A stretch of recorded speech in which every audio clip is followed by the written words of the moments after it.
Car प्यारे बच्चों, आज के इस वीडियो में हम लोग देखने वाले हैं क्लास 8 हिंदी का चैप्टर नंबर 6 बिहारी के दोहे का संपूर्ण प्रश्न उत्तर इस वीडियो में हम लोग जानने वाले हैं। तो चलिए वीडियो को करते हैं स्टार्ट। यदि आप लोग चैनल पर पहली बार आए हैं तो चैनल को सब्सक्राइब करके वीडियो को लाइक कर लेंगे।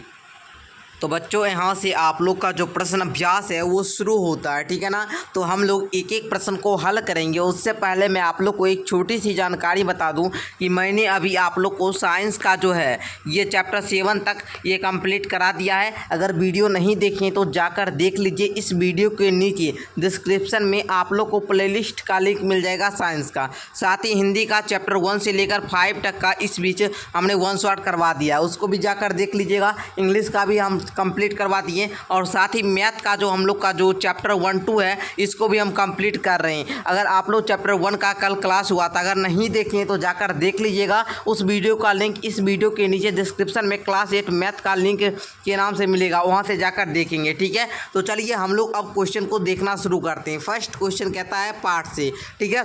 पहली क्वेश्चन पार्ट से लिया गया है। कहता है उन दोहों को लिखिए जिनमें निम्न बातें कही गई है, ठीक है। फर्स्ट है बाह्यडंबर व्यर्थ है, ठीक है। जो हम लोग बाह्यडंबर करते हैं, ठीक है ना, वो व्यर्थ है। तो देखिए बच्चों, बाह्यडंबर का मतलब होता है जो हम लोग बाह्यडंबर करते हैं ना, बाहरी आडंबर करते हैं, ठीक है ना, तो उसी को हम लोग बोलते हैं, ठीक है। कहता है जप माला छापे तिलक है ना, साँचे राचे रामू। जो ये आप लोग पंक्ति देख रहे होंगे, ये पंक्ति क्या है, बाह्यडंबर व्यर्थ है। इस बात को इस पंक्ति में बताया गया है। कौन बताएं? तो बिहारी जी बताएं, ठीक है। चलिए जी आगे देखते हैं। कहता है नम्रता का पालन करने से मनुष्य श्रेष्ठ बनता है। ये बात बताया गया किसमें? तो नरु की अरु नल नीर ऊंचे हो, ठीक है ना। देखिएगा बाबू, जरा हम यहाँ पर थोड़ा सा पंक्ति देख लेते हैं। नर की अरु नर नीर की गति एक करी जोय जे तो नीचो हवाई चले ते तो ऊंचो होए, ठीक है ना। ये पंक्ति जो है इसमें बताया गया, ठीक है। आगे का देखिए, आगे जो आप लोग तीसरा देख रहे हैं ये कहता है बिना गुण के कोई बड़ा नहीं होता। तो इसमें आप लोग पंक्ति लिखेंगे। पंक्ति कौन सा लिखिएगा बाबू? लिखिएगा बरे न हुजे गुणन बिनु बिरद बराई पाए। उसके बाद कहत धुतय रे सो कनक गहनो गढ़यो न जाए, ठीक है ना। इस प्रकार आप लोग ये पंक्ति को लिख लीजिएगा, ठीक है। आगे देखिए, आगे का जो क्वेश्चन है वो कहता है सुख दुख समान रूप से स्वीकार करना चाहिए। तो इसमें आप लोग पंक्ति लिखिएगा। पंक्ति आप लोग कौन सा लिखिएगा बाबू? लिखिएगा दीर्घ सांस ना लेहू दुख सुख साई ही ना भूल दई दई क्यों करतू है दई दई सु कबूली, ठीक है ना। तो इस प्रकार आप लोग इस पंक्ति को लिख लीजिएगा, ठीक है ना जी। आगे देखिएगा, दूसरा क्वेश्चन कहता है दुर्जन के साथ रहने से अच्छी बुद्धि नहीं मिल सकती। इसकी उपमा में कवि ने क्या कहा है? तो चलिए हम लोग देखते हैं उसका उत्तर। तो देखिए जी, आप लोग आंसर में यहाँ पर लिखिएगा कि दुर्जन की संगति पाकर सत्य संगति के अभाव में मनुष्य को अच्छी बुद्धि नहीं मिल सकती। दुर्जन कहने का मतलब हुआ जो अगर हम लोग अच्छे व्यक्ति के साथ रहेंगे तो हम लोग को अच्छा बुद्धि आएगा। अगर हम लोग गलत व्यक्ति के साथ रहेंगे तो गलत ही बुद्धि आएगा। इसके लिए उपमा देते हुए कवि ने कहा कि हिंग को कपूर में डाल देने से उसमें कपूर की सुगंध नहीं आ सकती। अगर हम लोग हींग को कपूर में डाल दे तो कपूर जैसा सुगंध देता है वैसा सुगंध नहीं आ सकता। उसी प्रकार अगर हम लोग दुर्जन की संगति जो पाएंगे तो उसके अभाव में मनुष्य को अच्छी बुद्धि नहीं मिलेगी, ठीक है। ये बात आप लोग समझ जाइए। आगे का हम लोग देखते हैं। तो आगे का क्वेश्चन नंबर 3 कहता है रिक्त स्थानों की पूर्ति कीजिए। रिक्त स्थान की पूर्ति करना है। कहता है नर की अरु नल नीर की गति एक करी जोय जे तो नीचे हवाई चलाए तो ऊंचो होए, ठीक है ना। तो इस प्रकार आपको भरना है। आगे दूसरा कहता है जप माला छापे तिलक सरय न एको काम मन कांचे नाचे वृथा सांचे राचे रामू, ठीक है, लिख लेंगे। आगे देखिए बरे न हुजय गुणन विधि बिरद बराई पाए कहत धतुरे सो कनक गहनो गढ़यो न जाए।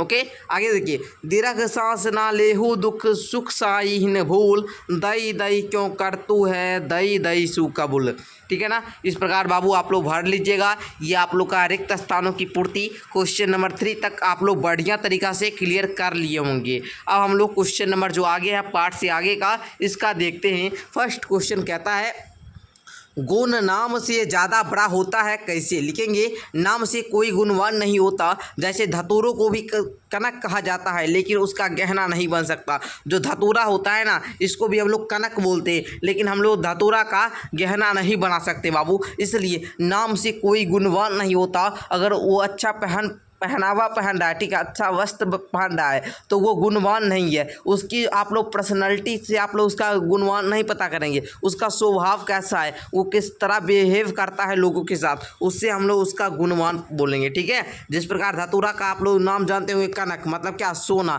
लेकिन इससे गहना बनाएंगे बिल्कुल नहीं। दूसरा कहता है कनक शब्द का प्रयोग किन किन अर्थों में किया गया? तो लिखेंगे कनक शब्द का प्रयोग दो अर्थों में किया गया। कनक का मतलब होता है सोना और एक कनक का मतलब होता है धतूरा। ठीक है, चलिए समझ के यहाँ तक 2 नंबर आप लोग का था। दोनों क्वेश्चन क्लियर हो गया। आगे का व्याकरण का क्वेश्चन है, पर्यायवाची शब्द लिखना है। ठीक है, भाव को हम लोग संसार बोलते हैं। पर्यायवाची का मतलब हुआ उसी के आपको जैसे शब्द लिखना है। जैसे नर को हम लोग मनुष्य भी बोलते हैं, बाधा को हम लोग विघ्न या दुख भी बोलते हैं, तन को हम लोग शरीर भी बोलते हैं, नीर को हम लोग जल बोलते हैं, कनक को सोना भी बोलते हैं। ठीक है, उसी प्रकार दूसरा क्वेश्चन आप लोग का कहता है निम्नलिखित शब्दों की आधुनिक खड़ी बोली रूप लिखिए। तो जैसे अरु को और बोलते हैं, यहाँ पर कविता में अरु बोला गया है, उसको हम लोग और बोलते हैं। जेतो को हम लोग जितना बोलते हैं, जेतो का मतलब जितना। ठीक है, तेतो को हम लोग उतना बोलते हैं, नहीं बोला तेतो तो उसको हम लोग उतना बोलते हैं। हरव को मतलब हुआ हरण करना, हरव का मतलब हरण करना।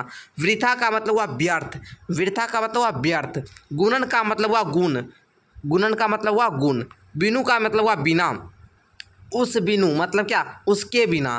ठीक है, तो आप लोग इस प्रकार समझ गए यहाँ तक। आगे देखिए गतिविधि का क्वेश्चन है, तो इसको आप लोग को क्या करना जी, स्वयं ही करना है। तो बाबू मेरे इस प्रकार हम लोगों ने ये जो बिहारी के दोहे का जो आप लोग का प्रश्न उत्तर था, इसको हमने कंप्लीट किया। हर एक क्वेश्चन को हम लोग देख लिए, ठीक है ना। अब हम थोड़ा सा आप लोग को इस अगर चैप्टर का अर्थ बताना शुरू करें, मतलब ये जो आप लोग पहले देखिए, एक बात आप लोग को ध्यान रखना है, ये जो आप लोग शब्दार्थ देख रहे हैं इसको आपको याद कर लेना है। अगर आप लोग सारा शब्दार्थ याद कर लेते हो तो आप लोग को इस चैप्टर का क्वेश्चन आंसर बनाने में, या फिर आप लोग को ये जो चैप्टर का जो बिहारी जी के जो दोहे लिखे गए हैं ये आप लोग को समझने में दिक्कतें हुई। जैसे मेरी भव बाधा हरो राधा नगरी सोए, जो तन की झाई पर श्यामु हरित दुति होए। इसका सारा का अर्थ हम बताए हुए हैं। अगर आप लोग उस वीडियो को नहीं देखें तो जाकर देख लीजिएगा, उस वीडियो का लिंक भी इस वीडियो के डिस्क्रिप्शन में मिलेगा। ठीक है, तो सारा कुछ हम आप लोग को बता दिए हैं। और इसका अगर चैप्टर का क्वेश्चन आंसर लेना चाहते हैं तो क्वेश्चन आंसर वाला भी PDF आपको इसी वीडियो के डिस्क्रिप्शन में मिलेगा। तो मिलते हैं नेक्स्ट वीडियो के साथ, तब तक के लिए धन्यवाद बाबू। ओके, आप लोग इसी तरह डेली हमारा क्लास करना चाहते हैं तो 6 बजे PM में आप लोग आ जाइए, 6 बजे शाम में। ठीक है, तो हमारे चैनल पर डेली क्लास मिल जाएगा। धन्यवाद जी।